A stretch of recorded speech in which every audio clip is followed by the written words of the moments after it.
जय श्री राधे, जय श्री कृष्णा। कृष्ण भक्ति परिवार में आप सभी भक्तों का स्वागत है।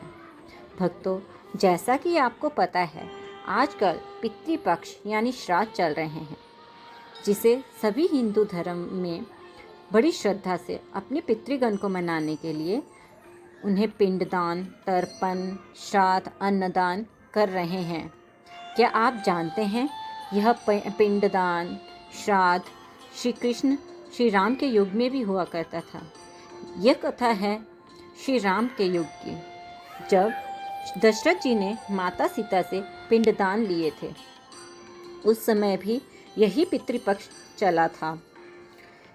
यदि भक्तों आपको यह जानकारी अच्छी लगे तो कृपया इस वीडियो को लाइक कर देना, शेयर, सब्सक्राइब और बेल आइकन दबाना मत भूलना।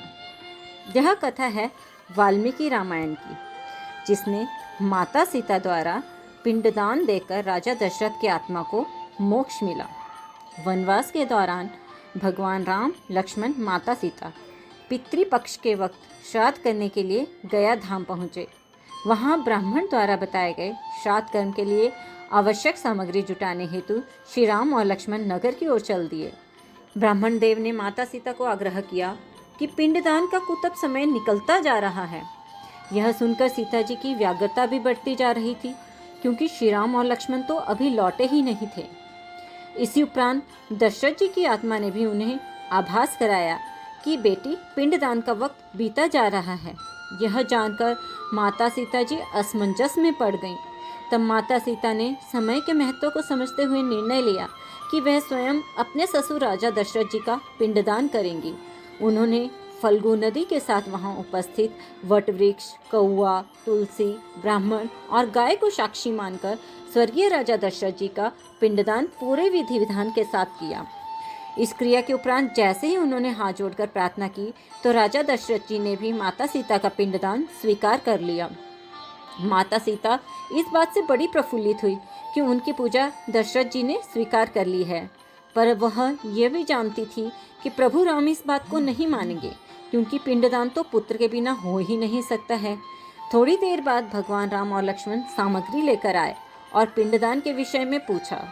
तब माता सीता ने कहा कि समय निकल जाने के कारण मैंने स्वयं ही पिंडदान कर दिया। प्रभु राम को इस बात का विश्वास नहीं हुआ कि बिना पुत्र और बिना सामग्री के पिंडदान कैसे संपन्न हो सकता है। तब सीता जी ने कहा कि वहाँ उपस्थित फल्गु नदी, तुलसी, कौआ, गाय, वटवृक्ष और ब्राह्मण उनके द्वारा किए गए श्राद्ध कर्म की गवाही दे सकते हैं। भगवान राम ने जब इन सब से पिंडदान किए जाने की बात का सच पूछा, तब फल्गु नदी, गाय, कौआ, तुलसी और ब्राह्मण पांचों ने प्रभु राम का क्रोध देखकर झूठ ही बोल दिया कि माता सीता ने कोई पिंडदान नहीं किया।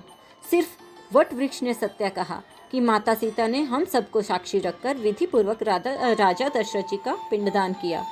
पांचों साक्षी द्वारा झूठ बोलने पर माता सीता जी को क्रोध आया और उन्हें आजीवन श्राप दे दिया। फल्गु नदी को श्राप दिया कि वो सिर्फ नाम की नदी रहेगी, उसमें पानी नहीं रहेगा। इसी कारण फल्गु नदी आज भी गया जी में सूखी है। गाय को श्राप दिया कि गाय पूजनीय होकर भी सिर्फ उसके पिछले हिस्से की पूजा की जाएगी। गाय को खाने के लिए दर बदर भटकना पड़ेगा।